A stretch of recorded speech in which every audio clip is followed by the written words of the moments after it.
In today's video, I am going to teach you how to build email template in Klaviyo. By the end of this walkthrough, you will know exactly where to go, how to start a new template, and how to build a clean layout using Klaviyo's drag and drop editor. First, look to the left sidebar in your Klaviyo account and click Content.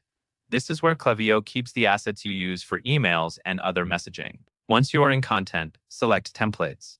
The Templates area is your library where you can create, edit, and reuse designs anytime you need them. Next, go to the top right corner and click Create. This starts the setup for a brand new template. When Klaviyo asks what you want to create, choose Email since we are building an email template. Then click Create again to confirm and open the editor.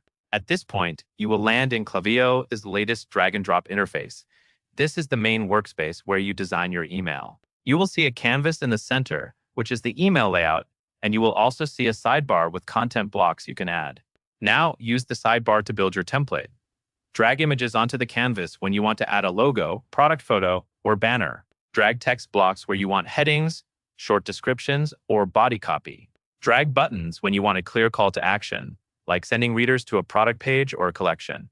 Take your time with placement so the email feels easy to scan. A helpful tip is to keep spacing consistent and to avoid crowding too many elements into one section, since simple layouts usually look better on mobile. When your layout is in place, go to the top right and click Preview and Test. This is where you can double-check how everything looks, especially the mobile view. Pay close attention to image sizing, text readability, and button placement, since most recipients read email on a phone. Once you are satisfied, click Done, then choose Exit. Klaviyo will automatically save your work, and your new design will now appear in your templates library, ready to use in campaigns and flows. And that is all there is to it.